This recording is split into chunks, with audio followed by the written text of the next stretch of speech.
શ્રી ગણેશાય નમઃ. કેવડા ત્રીજ, હરિતાલિકાનું વ્રત. કેવડા ત્રીજ ક્યારે આવે છે, એ વ્રતની કથા શું છે અને એ વ્રત આપણે કેવી રીતે કરવું એની માહિતી આપણે જોઈશું. તો કેવડા ત્રીજ તારીખ 6/9/2024 શુક્રવારે છે. જેમાં એવું છે કે તારીખ 5/9/2024 ગુરુવારે બપોરે 12:20 કેવડા ત્રીજનો પ્રારંભ થાય છે, જે તારીખ 6/9/2024 શુક્રવાર બપોરે 3 વાગ્યા સુધી છે. આથી સૂર્યોદય ભોગવતી તિથિ એ 6/9/2024 શુક્રવારની છે. આથી કેવડા ત્રીજનું વ્રત, હરિતાલિકાનું વ્રત આપણે 6/9/2024 શુક્રવારે રાખવાનું રહેશે.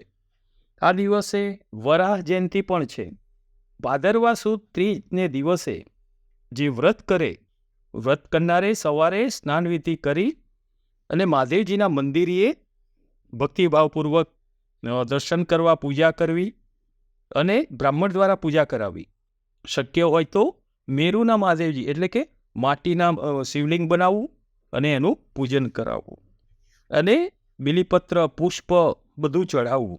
સૌભાગ્ય, કે જેથી તમારું સૌભાગ્ય પણ અમર રહે. આજના જ દિવસ પૂરતો મહાદેવજીને કેવડો ચડે છે. એ આ વાર્તામાં આગળ આવશે. એ ઉપરથી જ આ વ્રતનું નામ કેવડા ત્રીજ છે. આજે કેવડાનું વિશેષ મહત્વ છે. શક્ય હોય ત્યાં સુધી આ દિવસે નકોરડો ઉપવાસ લોકો કરતા હોય છે. કોઈ ફરાર કરીને પણ કરે છે, શરીરની અનુકૂળતા મુજબ. અને કેવડા ત્રીજના દિવસે તમારે કેવડો સૂંઘવાનો હોય છે અને ભોળાનાથને ધૂપ, દીપ, નૈવેદ્ય કરી કેવડા ત્રીજની વાર્તા સાંભળવાની હોય છે. ભગવાન ભોળાનાથને ધૂપ, દીપ, નૈવેદ્ય કરીને આરતી કરી ક્ષમા પ્રાર્થના કરવી અને વાર્તા સાંભળવાની હોય છે. કેવડાનું મહત્વ છે. તમારે આ કેવડો, જે ચડાયેલો કેવડો હોય ને દાદા ઉપર, મહાદેવ દાદા ઉપર, શિવલિંગ ઉપર, એ લઈ સૂંઘવાનો હોય છે. શિવ પાર્વતીની વાર્તા સાંભળવી અને કેવડો સૂંઘી અને રહેવાનું, આ રીતનું હોય છે. તો હવે આ કેવડા ત્રીજની વાર્તા. શિવ પાર્વતી કૈલાસ ઉપર બેઠા હતા, હસતા રમતા વાતો કરતા હતા.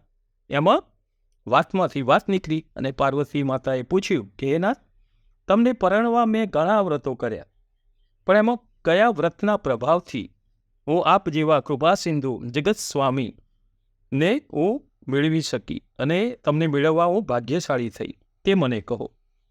ત્યારે શિવજીએ કહ્યું કે હે દેવી, બાળપણમાં તમારા પિતાજી હિમાલય તથા માતાજી મેનાના કહેવા છતાં તમે મને વરવાની હઠ લઈને બેઠા હતા. મને મેળવવા તમે ઘણું કઠણ તપ આદર્યું હતું. તમે 12 વર્ષ સુધી તો ઊંધા મસ્તકે રહ્યા હતા. ઘણા વર્ષો તમે અન્ન જળનો ત્યાગ કરી માત્ર સૂકા પાંદડા ખાઈને જીવન ટકાવ્યું હતું. ચોમાસાના મુશળધાર વરસાદમાં તમે ઉગાડા આકાશ નીચે રહી દિવસો વિતાવ્યા હતા. ઉનાળાના અંગારા વરસાવતા તાપમાં પણ તમે હસ્તે મોડે સહન કર્યો હતો. અને શિયાળાની કડકડતી ટાળમાં પણ તમે તમારા શરીરની ચિંતા કરી ન હતી. એકવાર તમારા પિતાજી તમારા લગ્નની ચિંતામાં હતા, તેવામાં નારદ મુનિ ત્યાં આવ્યા. નારદજીએ તમારા વિવાહ વિષ્ણુ સાથે કરવાનું નક્કી કર્યું. તમારા મા બાપે વાત સ્વીકારી, પણ તમારા હૃદયમાં દુઃખ થયું. તમે સીધા તમારી બહેનપણી પાસે જઈ હૈયા ફાટ રુદન કરી અને કહેવા લાગ્યા, હે સખી, હું ભગવાન શંકરને શુદ્ધ મનથી વરી ચૂકી છું, પરંતુ મારા માતા પિતા કોઈ રીતે માનવા તૈયાર નથી અને વિષ્ણુ સાથે પરણાવવાનું કહે છે. જો આમ થશે તો હું મારા દેહનો ત્યાગ કરીશ. સખીએ કહ્યું, બેન, આવું આપણાથી ન થાય. આપણે અહીંથી ગુપચૂપ નાસી જઈએ. આ પ્રમાણે નિશ્ચય કરી તમે બંને જણા ઘરેથી ચાલી નીકળ્યા હતા. ચાલતા ચાલતા બંને જણા એક ભયંકર વનમાં આવી ચડ્યા હતા. ત્યાં એક સુંદર ઝરણું હતું.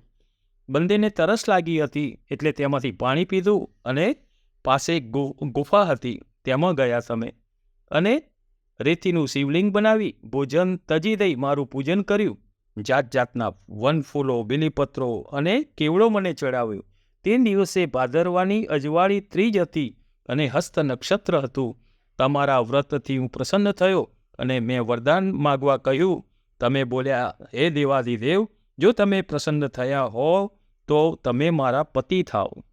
મેં તમારી વાત સ્વીકારી ત્યારે જ તમે બીજે દિવસે નદીમાં નાહી તમારી સખી સાથે પારણા કર્યા હતા. થાક અને જાગરણથી તમારી આંખોમાં ઊંઘ ઘેરાણી હતી, એટલે તમે અને તમારી સખી બંને એક ઝાડ નીચે સૂઈ ગયા હતા. થોડી વારમાં ઘસઘસાટ ઊંઘવા લાગ્યા. તમારા પિતાજી તમારી શોધમાં નીકળ્યા હતા. શોધતા શોધતા એ જગ્યા પર એ વનમાં આવી પહોંચ્યા. તમને બંનેને અહીં ઊંઘતા જોઈ તેમના હૃદયમાં અત્યંત આનંદ થયો અને ધીમેથી તમને જગાડ્યા. હિમાલયે પૂછ્યું, બેટી, આવા ભયંકર વનમાં તમારે શા માટે આવવું પડ્યું? ઘરે તમારા માતાજી ઘણો વિલાપ કરે છે. તમે કહ્યું, પિતાજી, હું ભગવાન શંકરને વરી ચૂકી છું. જો મારું લગ્ન તેમની સાથે નહીં કરો તો હું અહીં જ મારો પ્રાણ ત્યજી દઈશ.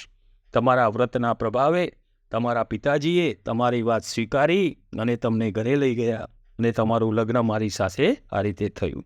હે દેવી, કેટલાક આ વ્રતને હરિતાલિકા વ્રત કહે છે, કારણ કે હરિતા એટલે કે હરણ કરાયેલા અને અલિકા એટલે સખીઓ વડે. સખીઓએ તમારું હરણ કર્યું, વનમાં લઈ ગયા ને, સખીઓએ હરણ કર્યું. વળી કેટલાક કેવડાથી જ પણ કહે છે, કારણ કે તમોએ પુષ્પોની સાથે ભૂલથી મને કેવડો ચડાવ્યો હતો.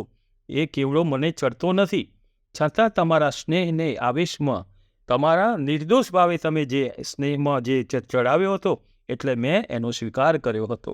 હજી પણ આ દિવસે મારું કેવડા સહિત પૂજન કરે છે, તે મને પ્રિય લાગે છે.